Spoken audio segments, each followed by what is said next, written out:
It was one of those nights when the silence felt heavier than sound, when the world seemed to hold its breath. The city lights flickered faintly in the distance, and somewhere between midnight and dawn, a story began that no one could have predicted. A billionaire named Nathan Calloway, unable to find peace inside his sprawling mansion, went out for a drive that would change everything he thought he knew about loyalty, love, and forgiveness. Nathan didn't usually drive himself anywhere. His driver had gone home hours ago, and his wife, Caroline, was out of town at a charity retreat in Boston. The house was too quiet without her, too large and echoing, filled with the kind of silence that made you question the life you built. Lately, even the ticking of the antique clock in his study irritated him. He told himself he just needed air, a bit of freedom from all the perfection surrounding him, the glittering chandeliers, the perfectly manicured lawns, the marble halls that looked more like a museum than a home. So, he slipped into his black Mercedes and drove through the sleeping streets of Charleston, hoping to clear his head. But as he passed an empty park, something on a bench made him tap the brakes. Under a flickering streetlight sat a woman curled around a baby, wrapped in a thin blanket. It wasn't unusual to see the homeless at night, but something about her posture, the way she shielded the baby with her body, caught his attention. He slowed to a stop, staring through the window. His pulse quickened. That face. That uniform. It couldn't be. He got out of the car, his shoes crunching on the damp gravel as he crossed the street. The closer he got, the clearer the image became. The woman's head was tilted down, her arm draped protectively over the child's small form. Her dark curls clung to her cheeks, her clothes were damp, and she looked utterly spent. "Clara?" Nathan whispered, his voice almost caught in disbelief. The woman stirred, blinking against the dim light. When she saw him standing there, her face went pale. "Mr. Calloway," she whispered hoarsely. "Please, don't be angry." Nathan's chest tightened. "Clara, what are you doing here? Why are you sleeping on a park bench? And, why do you have my son?"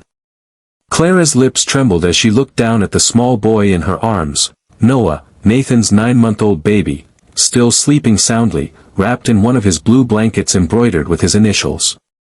"Please," she said softly, "let me explain. I didn't mean for any of this to happen." "Explain," Nathan said firmly, his tone low but controlled. Clara took a breath, her eyes glistening. "Mrs. Calloway fired me tonight. Out of nowhere. She told me to leave immediately, said she didn't want me working in the house anymore. I didn't even get to collect my things." Nathan frowned. "Caroline fired you? Without telling me?" Clara nodded weakly. "Yes, sir. I tried to be calm, but she was upset. I don't even know why. She said she didn't like how close I was to Noah. I tried to tell her I'd never do anything wrong, but she yelled. Said she didn't trust me." Nathan's mind was spinning. "And the baby? Why is he with you?" "I swear, I wasn't trying to take him," Clara said quickly, tears spilling now. "When she was yelling, Noah started crying. I picked him up to calm him like I always do. She told me to put him down, but he just kept screaming louder. She got angrier. I thought if I stepped outside for a few minutes to rock him, he'd quiet down. I never planned to leave. But when I came back to the gate, it was locked. The guards wouldn't listen when I told them I worked there. And it started raining. I just didn't know where else to go." Her words came out broken, filled with exhaustion and guilt. She looked down at the baby again, who stirred softly but didn't wake. Nathan stared at them, the image cutting through his chest like glass. His wife had locked a woman, and his son, outside in the dark.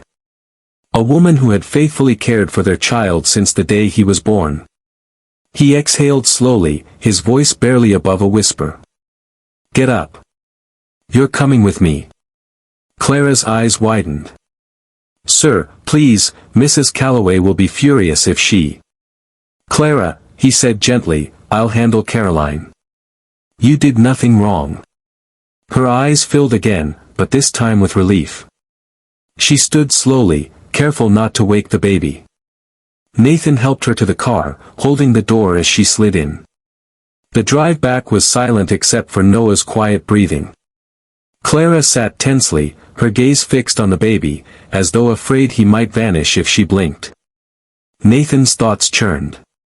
His marriage had been cracking for a long time, but this, throwing a woman and his infant son into the night, was a cruelty he couldn't understand. When they reached the estate, the guard straightened immediately, confused at the sight. Nathan rolled down his window, his tone sharp. "Open it. She's with me." They obeyed without question. Inside the mansion, the warmth of the lights felt almost mocking after the cold outside. Nathan gestured toward the living room. "Sit down," he said. "You're freezing." Clara obeyed hesitantly, perching on the edge of the couch as if afraid she'd stain it. The scent of rain and faint detergent clung to her. She was shivering, her shoes leaving damp marks on the marble floor. Nathan called for one of the night staff. "Get a towel and something warm to drink." Then he turned back to her. "Tell me everything that happened today. From the beginning." Clara looked up at him, her eyes heavy with pain. "It started this afternoon," she said quietly. Mrs. Calloway seemed upset. "I thought maybe she had an argument with someone. I tried to stay out of the way. Later, when I went upstairs to clean the nursery, she followed me. She said she'd been watching how Noah reacts to me. She said it wasn't normal, that he smiled more at me than he did at her. She said I was trying to make her look like a bad mother." Nathan's heart sank. "That's ridiculous," he muttered. "I told her that," Clara continued, tears slipping down her face. "But she didn't believe me. She said she wanted me gone by sunset. I begged for a night to find a place to go, but she yelled that I'd already stayed too long under her roof." The butler entered quietly, setting down tea and towels. Clara murmured a soft thank you and wiped her face, her fingers trembling. Nathan sat down across from her, his voice lower now. "Clara, you've worked for us 2 years. You've never once given me a reason to doubt you. I don't know what's going on with Caroline, but you're not the problem." Her eyes widened slightly. "You believe me?" "I do," he said simply. "And I'm going to fix this. For tonight, you and Noah will stay here. In the guest room down the hall."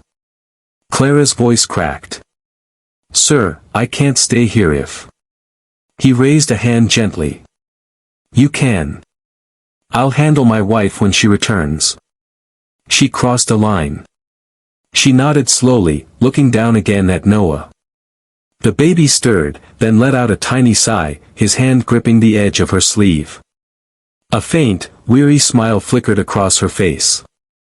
"He finally stopped crying," she whispered. Nathan watched the two of them for a moment, something unfamiliar twisting in his chest. Maybe it was guilt. Maybe it was realization.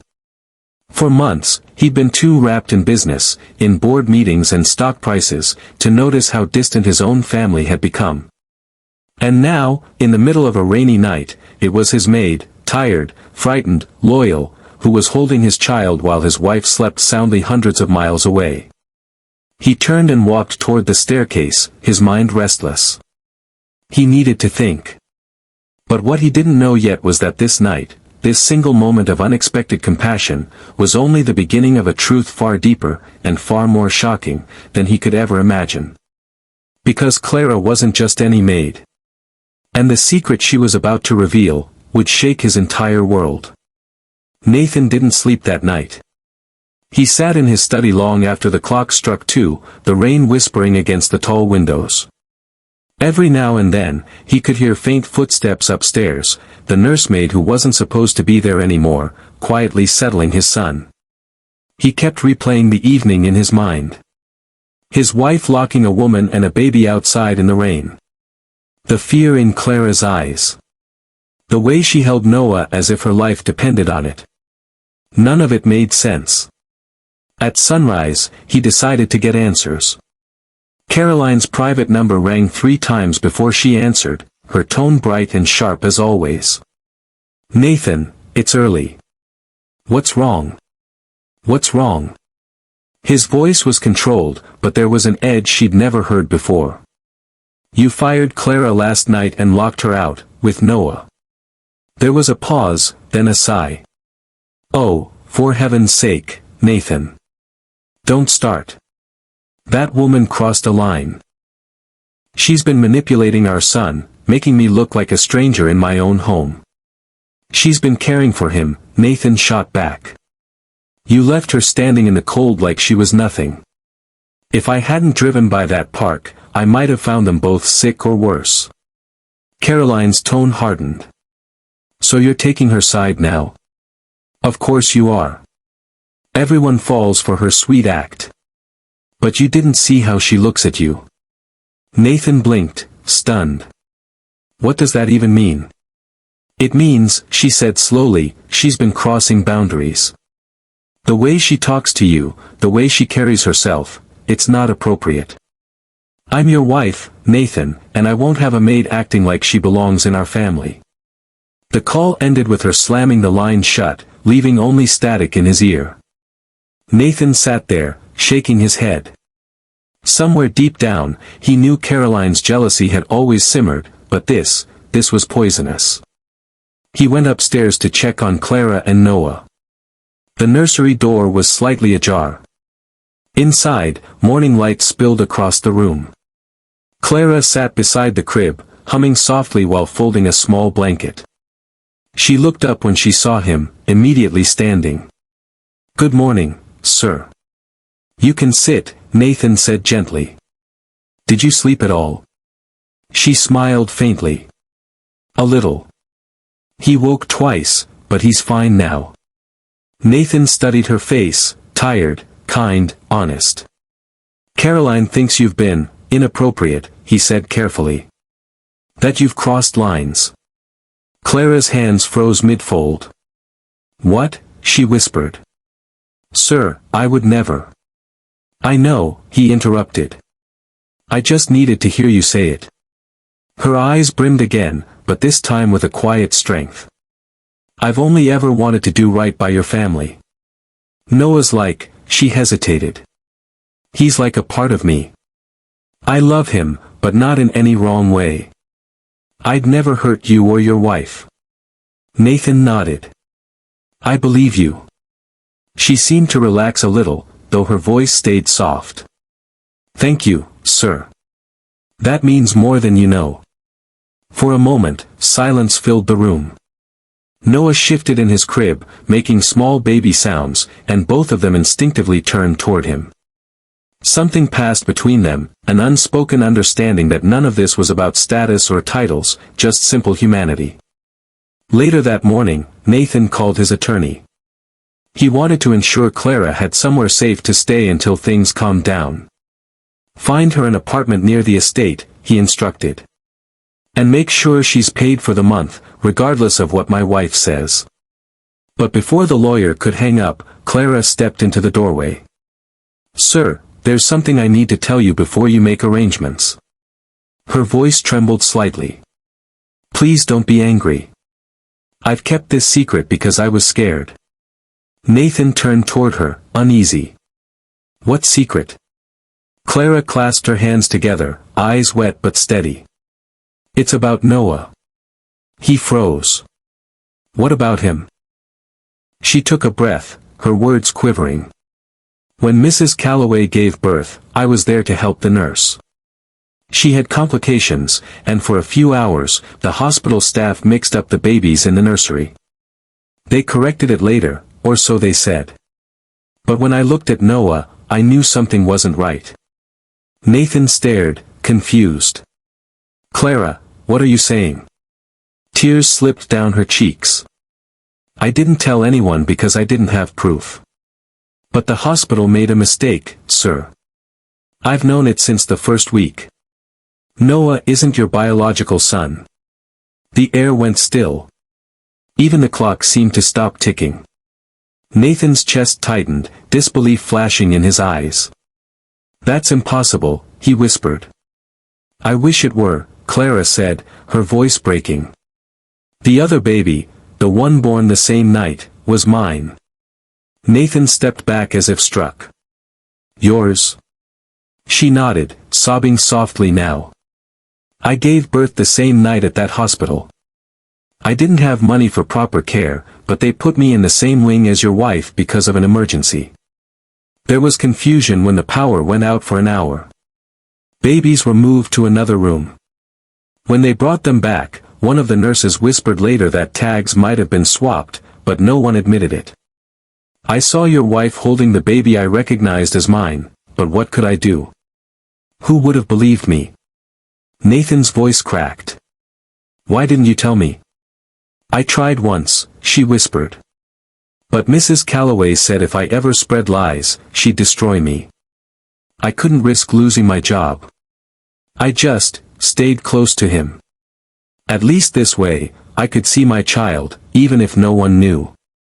Nathan's knees felt weak. He sank into the nearest chair, his mind spiraling. Every smile, every laugh, every tender moment with the boy, someone else's child. And yet, that same love wouldn't fade. He looked at Clara, her hands trembling, her heart exposed. "Clara," he said quietly, "if what you're saying is true, we'll get answers. DNA tests, whatever it takes." She nodded, tears still falling. "That's all I want, sir. The truth." Within days, Nathan arranged the tests in secret. When the results arrived, the truth shattered the last pieces of the life he'd known. Noah was not his biological son. But he was Clara's. Nathan sat with the papers in silence for a long time before looking up at her. She was sitting across from him, twisting her hands nervously. "I'm so sorry," she whispered. "Don't be," he said softly. "You gave me something I didn't know I needed. You gave me love that wasn't bound by blood. And you protected your child even when it meant living in fear." He took a deep breath. "You're not losing him. You both deserve better than that. I'll make sure you have everything you need, and more." When Caroline returned home days later, furious and disbelieving, Nathan didn't argue. He simply handed her the papers. There were no more words to save the marriage that had been built on pretense. She left that evening, leaving the house quieter, but freer, than it had been in years. Weeks later, Clara moved into a small home nearby, one Nathan purchased in her name.